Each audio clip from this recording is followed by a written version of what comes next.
UP का बरेली, यहां रहता है फिल्म अभिनेत्री दिशा पाटनी का परिवार। 11 और 12 सितंबर की सुबह में बाइक सवार बदमाश आए और घर पर फायरिंग की। पुलिस ने गिरफ्तारी के प्रयास किए, अपराधियों ने हथियार चलाए, पुलिस ने पलटवार किया, 2 अपराधी मारे गए। अब इसी मामले में 2 और अपराधियों को गिरफ्तार किया गया है। कानून के इस एक्शन से अपराधियों का बॉस यानी रोहित गोदारा तिलमिला गया है। उसने सोशल मीडिया पर एक पोस्ट किया है। इस पोस्ट में क्या लिखा है वो भी आपको बताएंगे, और साथ में पुलिस ने इसके जवाब में जो लिखा है वो भी। इस वीडियो में हम आपको इस खबर की हर बारीक डिटेल देने वाले हैं, तो इस वीडियो को आखिर तक जरूर देखिएगा। नमस्कार, मैं वरुण कुमार और आप देख रहे हैं अमर उजाला। दिशा पाटनी के घर पर फायरिंग करने के आरोपियों रविंद्र और अरुण के एनकाउंटर के बाद रोहित गोदारा नाम के सोशल मीडिया अकाउंट से धमकी भरा एक पोस्ट किया गया है। एनकाउंटर को सनातन की हार बताते हुए लोगों की भावनाएं भड़काने का प्रयास भी किया गया है। पोस्ट में लिखा है कि यह एनकाउंटर हमारे जीवन की एक बहुत बड़ी क्षति है। इन भाइयों ने धर्म के लिए बलिदान दिया है। यह एनकाउंटर नहीं, सनातन की हार है। हम हमारे शहीद भाइयों के लिए वो काम कर सकते हैं जिसकी वो कल्पना नहीं कर सकते। इसमें जिसका भी हाथ है वो चाहे कितना भी पावर वाला हो, वक्त लग सकता है पर इसकी माफी नहीं है। इस पोस्ट के सामने आने के बाद यूपी के अतिरिक्त पुलिस महानिदेशक अमिताभ यश ने कहा कि इस कार्रवाई के बाद वो सरकार की जीरो टॉलरेंस नीति की परीक्षा लेने की कोशिश नहीं करेंगे, और यदि ऐसा किया तो पुलिस और सख्ती से निपटेगी। एडीजी ने बताया कि मुख्यमंत्री ने स्पष्ट रूप से निर्देश दिया है कि लोगों में भय फैलाने वालों के खिलाफ तुरंत कानूनी कार्रवाई की जाए और अपराध के प्रति शून्य सहिष्णुता की नीति अपनाई जाए। गिरोह के पास हथियार कहां से आते हैं इसकी भी जांच कराई जाएगी। सूत्रों के मुताबिक रोहित गोदारा गैंग बदला लेने के लिए कुख्यात है। ऐसे में पुलिस ने पाटनी परिवार की सुरक्षा और बढ़ा दी है। लॉरेंस बिश्नोई, गोल्डी बरार और रोहित गोदारा के गैंग में सैकड़ों शूटर हैं। शूटरों को अत्याधुनिक हथियार दिए जाते हैं। पुलिस इन शूटरों पर शिकंजा कसती है, लेकिन विदेश में बैठे गैंगस्टर अपने नए पुराने मोहरों के जरिए मंसूबों को अंजाम देते रहते हैं। चलिए अब इस केस से जुड़ा एक बड़ा अपडेट आपको देते हैं। बरेली में दिशा पाटनी के घर पर पहले दिन यानी 11 सितंबर की सुबह फायरिंग करने वाले दोनों शूटरों को दिल्ली पुलिस ने गिरफ्तार करने का दावा किया है। दोनों के पास से हथियार बरामद हुए हैं। दोनों पर ही बरेली के एडीजी जोन रमित शर्मा ने 1-1 लाख रुपए का इनाम घोषित कर रखा है। पकड़े गए दोनों शूटर यूपी के बागपत जिले के रहने वाले हैं। दोनों ने दिशा पाटनी के घर से थोड़ा आगे 11 सितंबर की रात के अंतिम पहर में फायरिंग की थी।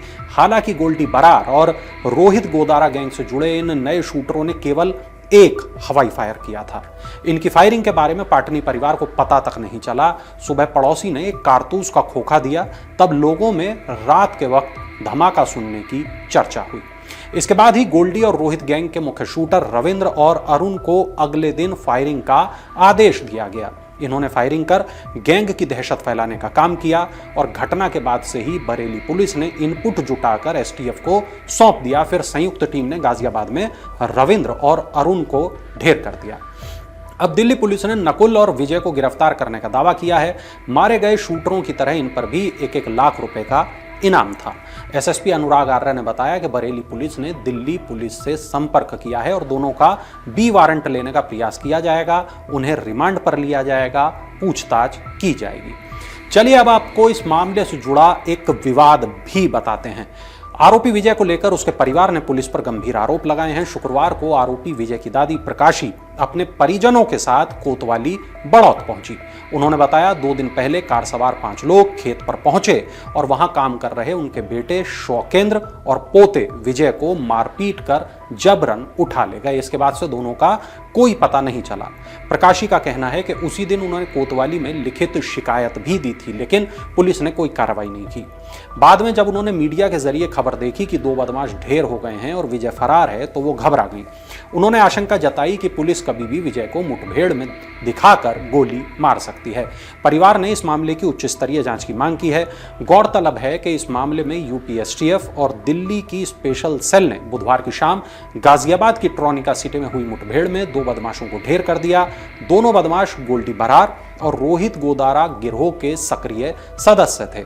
दोनों बदमाशों पर 1-1 लाख रुपए का इनाम घोषित था। मुठभेड़ में 4 पुलिसकर्मी घायल हो गए, उन्हें इलाज के लिए अस्पताल में भर्ती कराया गया। यूपी एसटीएफ नोएडा यूनिट के एएसपी राजकुमार मिश्र ने बताया कि 12 सितंबर को बरेली में दिशा पाटनी के घर पर फायरिंग के मामले में 4 बदमाशों के नाम सामने आए थे। फायरिंग की जिम्मेदारी गोल्डी बरार गिरोह ने ली थी। मुठभेड़ में गोली लगने से रोहतक का रहने वाला रविंद्र और सोनीपत का रहने वाला अरुण घायल हो गए।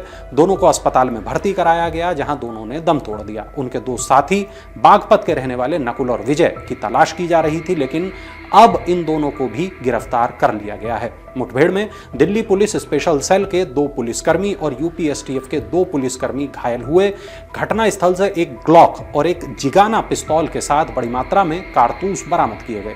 दरअसल बरेली में बाइक सवार बदमाशों ने 12 सितंबर की तड़के तकरीबन 3:45 बजे दिशा पाटनी के घर पर करीब 9 राउंड फायरिंग की थी।